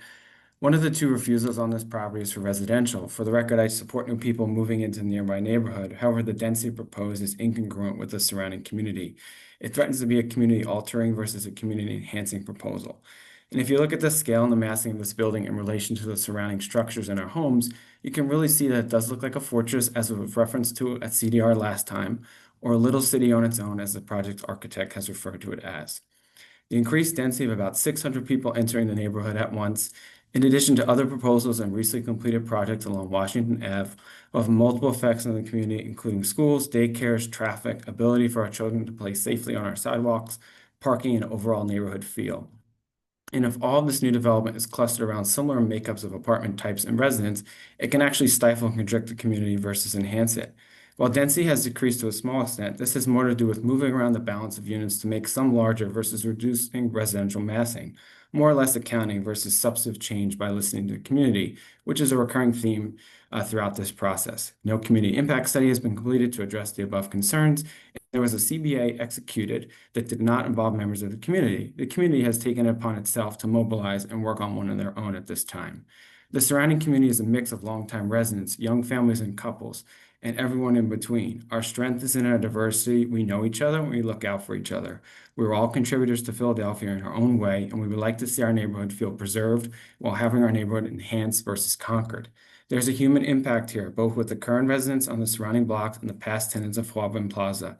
I would like to see that history honored. I would like to see greater access to the piazza to allow people to walk through it, a larger square, and an enhanced focus on green spaces that we know are important for urbanites and actually provide benefits to the existing residents.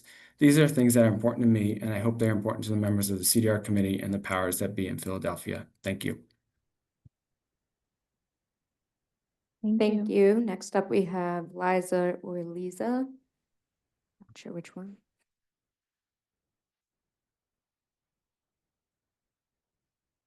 Can you hear us?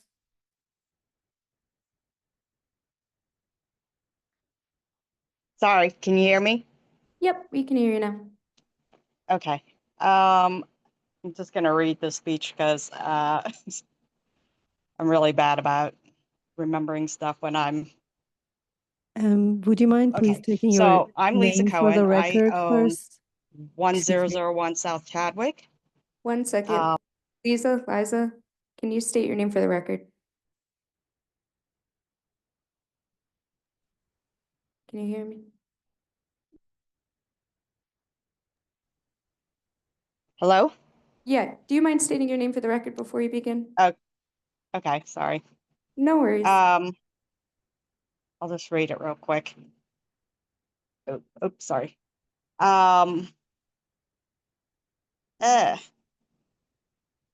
Sorry. Okay. All right, so I want to express my deep concern and opposition to the proposed development of 1601 Washington. Sorry, my name is Lisa Cohen at 1001 South Chadwick. Like many of my fellow neighbors, I'm not against development or progress. What I'm against is reckless overdevelopment that threatens to fundamentally alter the fabric of our community. This project proposes density is simply incompatible to our neighborhood. It will dwarf the surrounding homes, casting shadows that will rob nearby residents of sunlight that people depend on for their gardens, for their family's health, well-being, and for the simple enjoyment of their own property. Beyond aesthetics, this towering structure threatens the property values of our home, families who have lived here for decades, investing not only their money, but their lives into this neighborhood, now face the possibility of seeing that value diminish because of the project that prioritizes profit over community harmony.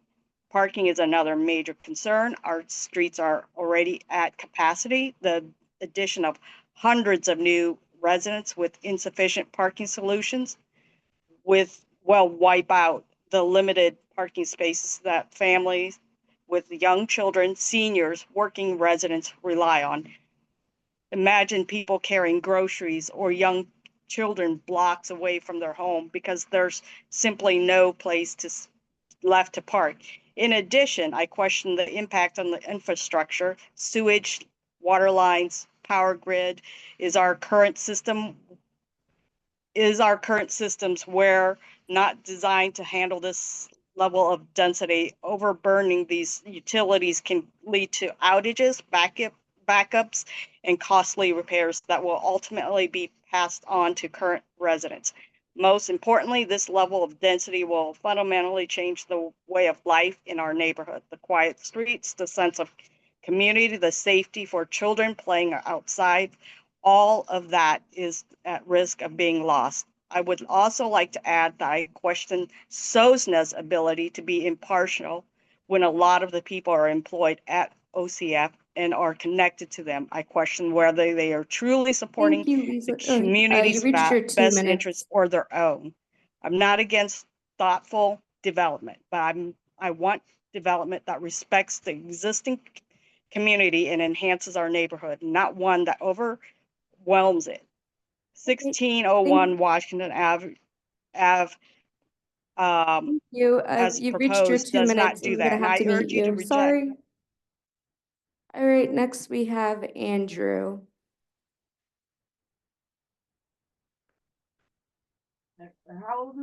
Hi, thanks a lot. I was present for the first meeting. My name is Andrew Jarznicki. I am a resident of the city and just interested in urban development, architecture, and design in general. I just wanted to piggyback off of something that I had said the first time, and it does echo some of Ms. Lisa's comments regards to employees of employees of Mr. Feilish's being involved in the SOSNA community organization.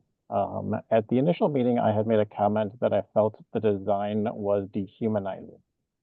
Upon reaching out to SOSNA, I received an email from someone who is associated with OCF Realty, who is also part of the SOSNA group, who said some things to me that basically, if I had spoke up and expressed my concerns, that the project might not go forward. So I do question whether or not those members on the board are objective. With regards to the comment that I made, and just want to make one other general comment about that. The dehumanizing effect that I see from this building is one of my concerns is in the architectural style, in modernist architecture, which is an architectural style that by its very definition denies the idea that there is an important aspect to community, to neighborhoods, to places that we live in. And that I think is kind of an issue on projects like this for the residents as well. However, one thing I will note is that SOSNA has its own architectural standards, which right now do allow for that kind of development. So having said that, my concerns about that, I mean, the community organization is set up to allow for that sort of design.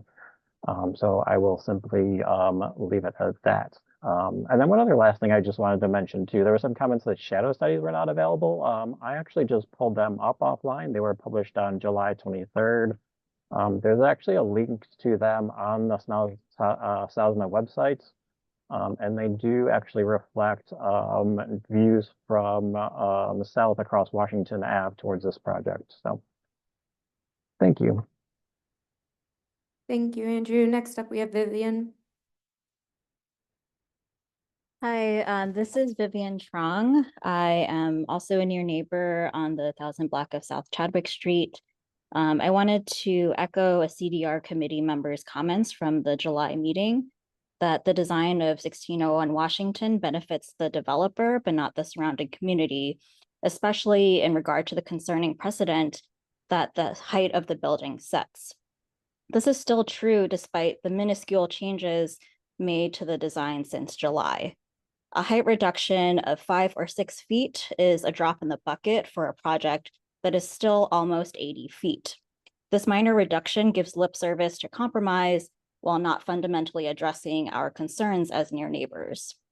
Last year, the developer redrew lot lines for the express purpose of circumventing zoning regulations that would otherwise have limited the building to a height of 60 feet. This design still exceeds that height limit by almost 20 feet. It sets a concerning precedent for future projects that zoning regulations meant to protect existing neighbors can be ignored if a developer draws a lot a few feet wide between a block of mostly 2-story townhomes and a project that is as large as the developer wants. Beyond concerns about the height of the building, because the lot lines were redrawn to split the parcel into 2, this is still an incomplete design The plan presented to us today promises to build townhomes in the adjacent lot northwest of the large apartment building, but there's no means to enforce that promise except a community benefits agreement that was written and signed between the developer and an OCF employee without the input of a single near neighbor. I thank the CDR committee for the opportunity to comment on the project, and I urge the committee to note how the design reflects the developer's lack of accountability to this process, to the zoning code, and to the surrounding community in its comments to the Zoning Board of Adjustments. Thanks. Thank you, Vivian. Up next, we have Linda.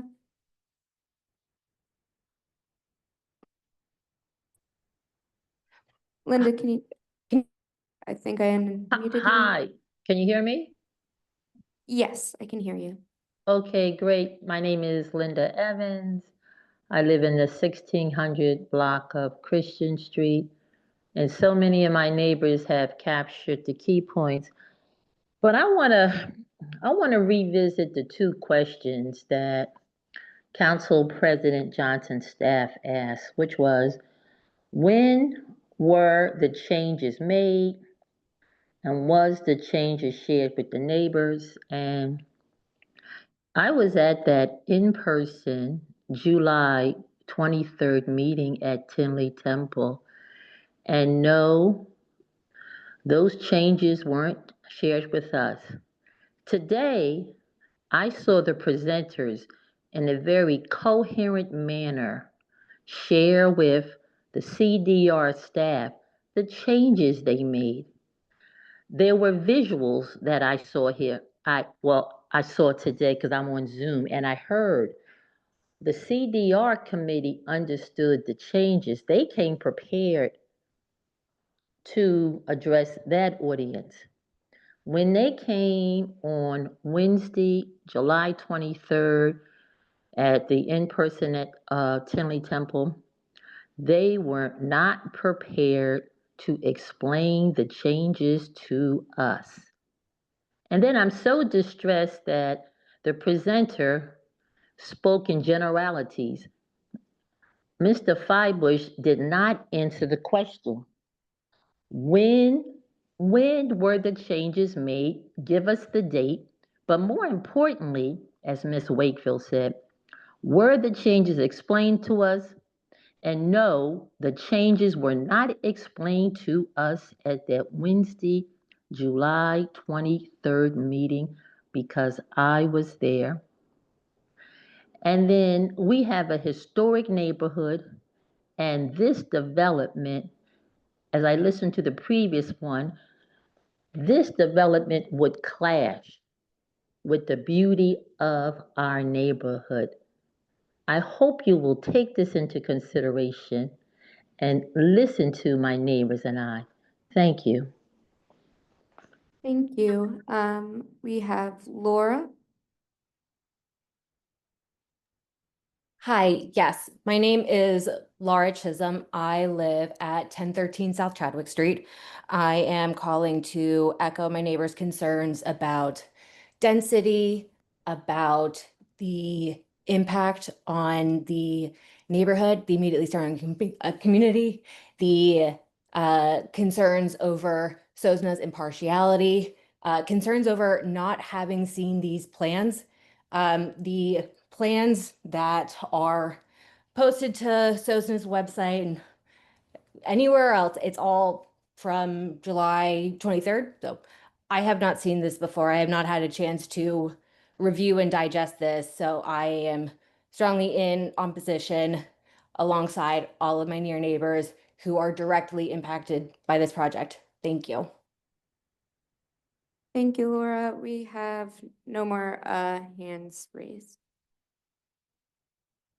Can I just say something on behalf of SOSNA that two things. With regard to the plans, this process started 3 months ago, and unfortunately, I knew ahead of time that there was going to be a lot of changes. So I have allowed that the plans be uploaded periodically on the website so that the neighbors could keep pace. I'm not hearing them speak. I don't think they were satisfied with the process, but that's what we tried to do, and I think we did. Secondly, someone made a reference to Sosna being affiliated with OCF, and I just would be very clear that no member of the zoning committee is affiliated with OCF at all.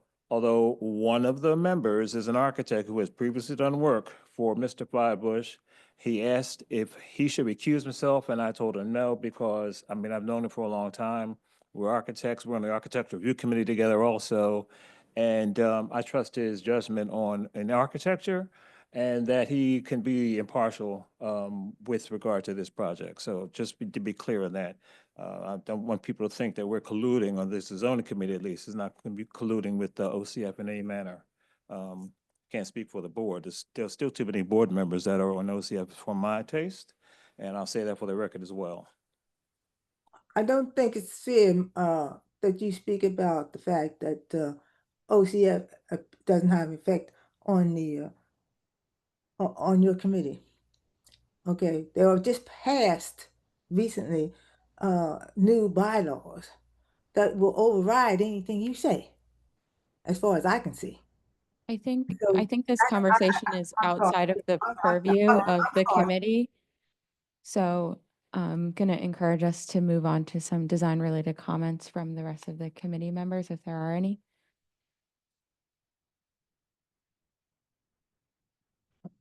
This is a difficult project, as you're hearing.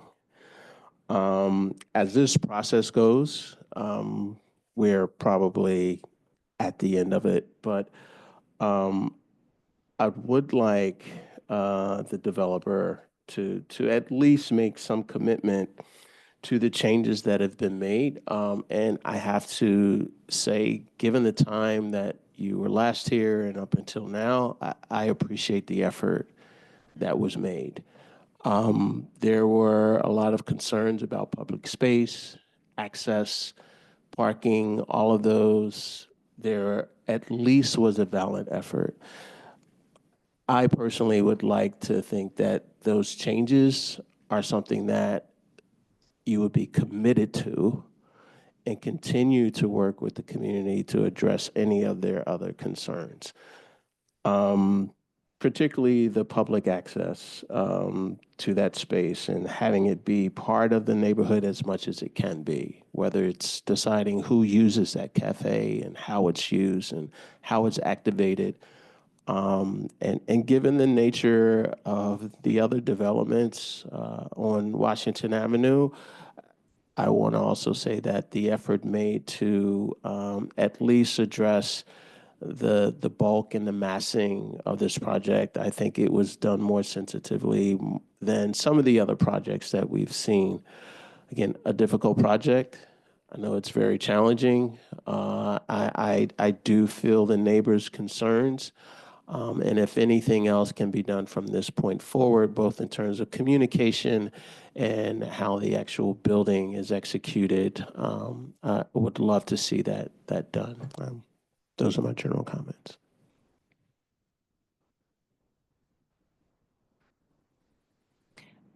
I would agree and say well said and not anymore. I just had a question, maybe not a question, but just a statement. Sort of getting into some of the details of the building and the rendering. There's some pretty significant sort of super graphics and colors in the renderings. Not sure how much of that is diagrammatic, or literal. But I would definitely encourage, if it is literal, to just continue to evaluate that and how contextually appropriate that is, sort of relative to some of the existing buildings and the character of the neighborhood. And that's sort of a detail, but agree with your sentiments exactly.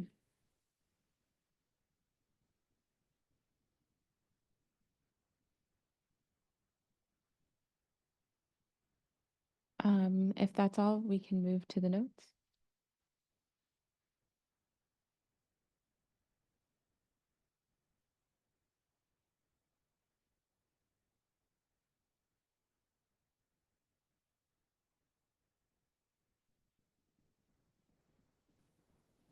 Okay, we'll just take a minute to review these.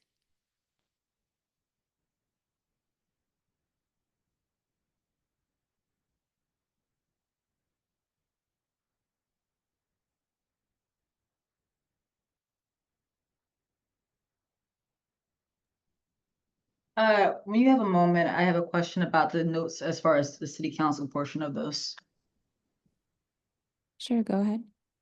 So I know it says plans have been provided at public meeting. Can we include that the updates were not provided at the public meeting we recently had and the actual date in which these plans were updated?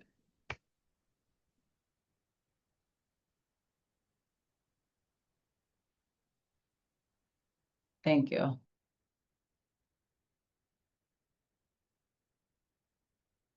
I just wanted to make sure that I was explicit in my feedback with respect to the changes. All of the dimensional use layout changes that we're seeing today, the loading docks, the larger pedestrian experience, each and every one of those was included in the July 23rd presentation. It is reflective of what's currently live. It's been what's been shared with neighbors. There are additional renderings here. There is further development of materiality, things of that nature that have continued to evolve that I'm actually seeing for the first time as well. But all of the changes that were responsive to CDR were submitted and presented on the July 23rd meeting, and that is what has been shared with the community. And so I don't know what the date is for what you're seeing here today, but it's simply a change in renderings, different elevations, things of that nature. I just wanted to make sure that that was clear and on the record here. I appreciate your time again. Thank you. This is not true. We did not get the renderings that he's talking about.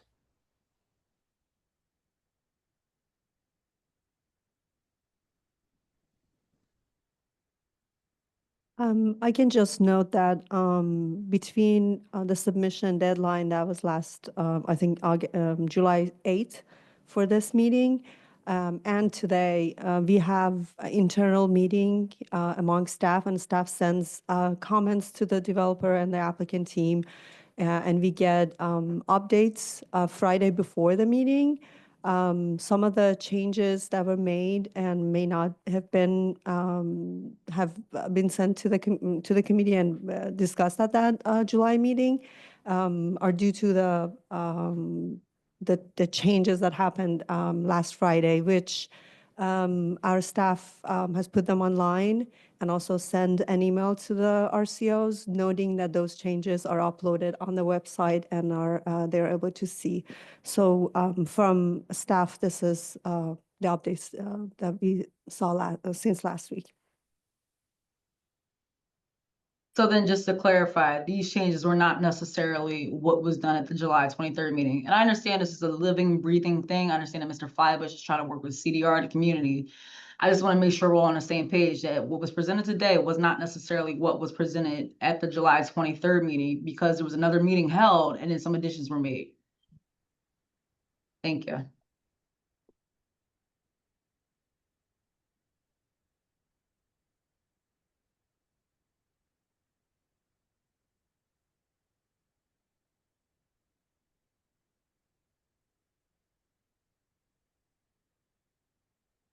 I think the development team would simply, there seems to be multiple people talking past each other at the moment about, in generality, changes, quote unquote.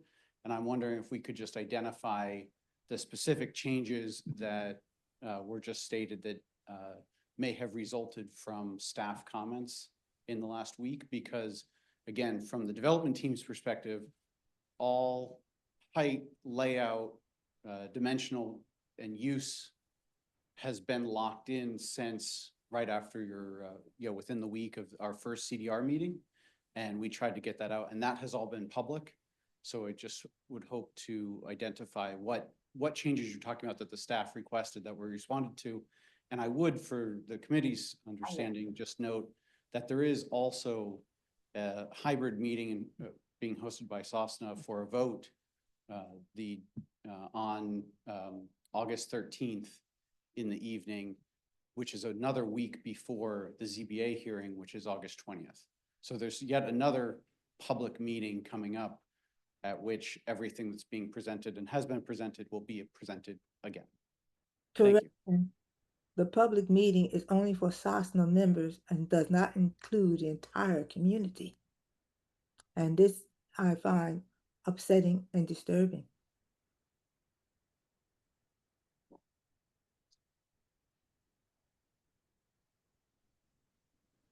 Again, I think this is outside of the purview of the CDR committee. So if there are no additional comments on the RCO notes, we can move to the committee notes.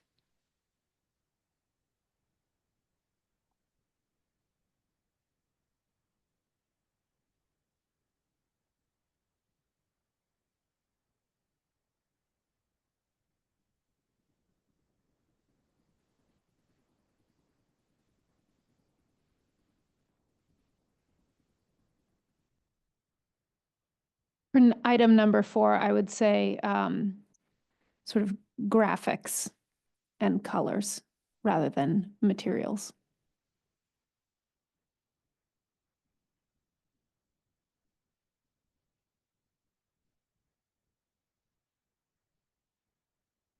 And I think for item 3, it's wasn't necessarily my comment to address the bulk and massing as you move forward to change your design. I was simply recognizing that the massing in comparison to other projects seem to address its bulk. So I don't know how you might be able to further clarify that, but.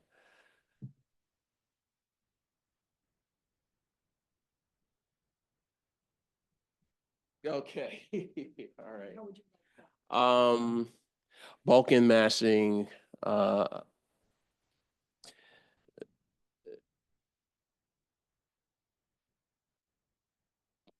and massing of the project reduces the impact of the building size.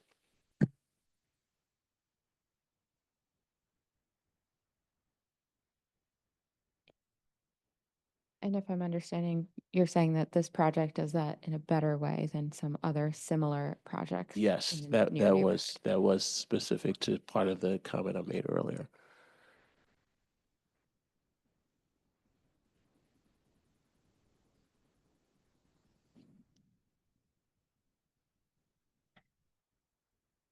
Okay, there are no additional edits. Can I have a motion to accept the comments? Motion to accept the comments.